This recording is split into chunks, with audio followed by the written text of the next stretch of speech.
All right, so we're going to mic up a cab here. This is a Mesa 2x12. It's got vintage 30 speakers in it. This is actually the cab and the 5150 head that you'll see in a few minutes. This is basically the exact rig that I use on countless records at my studio over the years. Just the 5150 into this 2x12 with a single SM57 on it. So that's basically what I'm going to show you. I've also got this ART ribbon mic here that's kind of similar to a Royer 121 ribbon mic, which is kind of a classic mic combo, the 57 and the Royer together side by side on a cab. The 57 picking up a lot of the more high mid-range and aggressive sound, and then the ribbon mic filling out some of the low mids and the bottom end. For something that's kind of fast and technical like this, I'm usually fine going with just the 57. On a more straightforward rock record or something that I want a more darker and fuller guitar sound, I might pair it with a ribbon. I'm going to show you both just so you can hear the difference between these two kind of mics, and then also so I can show you how to align, phase align mics if you wanted to use two mics on a cab.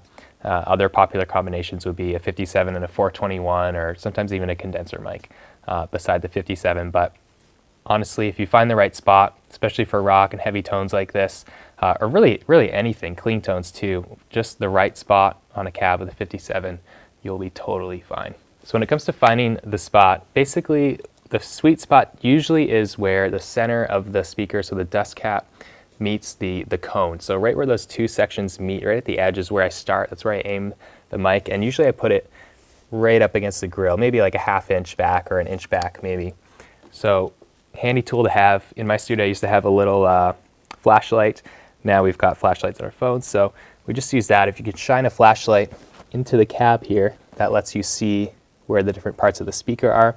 So again, I'm looking for where the center dust cap meets the edge of, or the edge of that where it meets the cone, and that's where I'm going to point the mic kind of in the middle there. So I just need to raise this up a bit.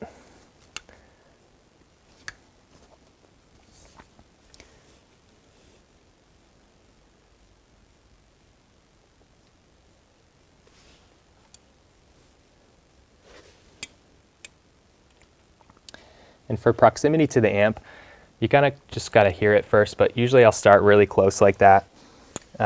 If you find that there's too much low end buildup, you can pull it back, because that's just going to reduce the low end. And then the closer you are, you're going to get a little more low end. That's the proximity effect. But usually on a cab, I'll have it somewhere around here. So like I said, it's pointing right where the dust cap meets the cone, and we'll see how that sounds. Once we go and hear it, if we want it to be brighter, then we're going to move it more towards the dead center of the speaker. And if we want it to be darker, we're going to move it further away, like more towards the outside of the cone. So we'll start there, and then I'll also put this ribbon mic beside it, and I want this to be more towards the edge of the speaker. Now when you're multi-micing a cab, you want to make sure it's phase aligned so it's not canceling out frequencies. And basically how you do that, you just need to make sure that the sound coming out of the speaker is hitting the capsule of these mics, well, the capsule of the 57 and the ribbon, in this case, at the same time. So basically how I do that is I just set it up to where I think it's going to be right, and then I'll show you in the control room how to basically zoom in on a waveform in Pro Tools and see where the waveform's starting, and then based on that we can move the mics closer or further away so that the sound is hitting both of them at the exact same time. So based on my best guess of where the ribbon and the capsule is on the 57, I'll try to align it just by eye here, and then we'll fine tune it once we can see it in the control room.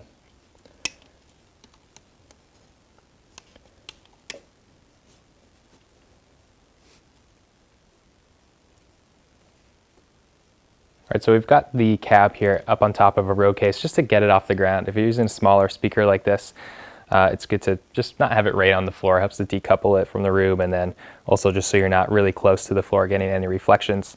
It's also on a carpet here, that's on purpose. And then we've got these baffles, these gobos here that we're going to move around the side of the cab. And that's again just to be extra cautious of any reflections around the room. It's probably not going to be that big a deal in a room like this. It's treated obviously. So this is just kind of for extra safety. In my project studio, I used to just put a mic stand with a blanket hanging down around the side of the cab just to keep any high frequency reflections from coming back into the guitar mic.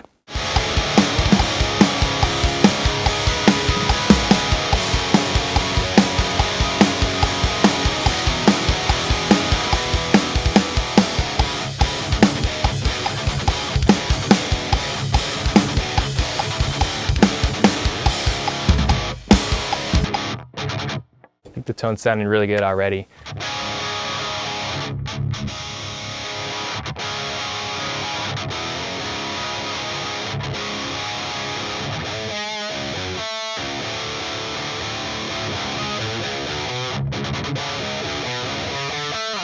So it almost sounds like we're getting some phasing on those two mics. So I'm just going to record a little section here. This is how I check phase on guitars. So I'm just going to roll it. Just hit like a muted, like a, you know, like an X, like on a tab, like just like, yeah. So we just get like a loud kind of transient like that. And then we can zoom all the way in on our waveform here. And we can see if it's hitting at the same time, if it's hitting the mics at the same time.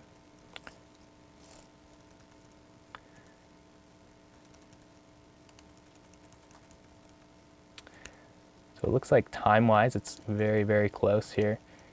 But as you can see, we're out of phase, almost 180 degrees. So we'll flip the phase on the ribbon mic.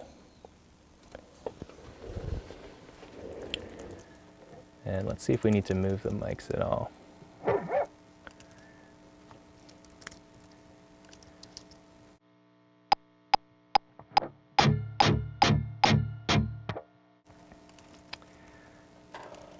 So there we go, we're in phase here, and these two mics are basically aligned pretty much perfectly here. You can see these, the waveforms, the peaks and valleys are pretty much bang on there. So just eyeballing it ended up all right. So, you know, if the ribbon was a little bit late like that, we would just go into the control room, move the mic a little bit closer to the amp, again, so that the waveform or the sound's gonna be hitting the mic at the same time.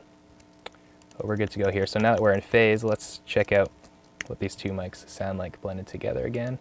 So just play a little bit and check. Yep.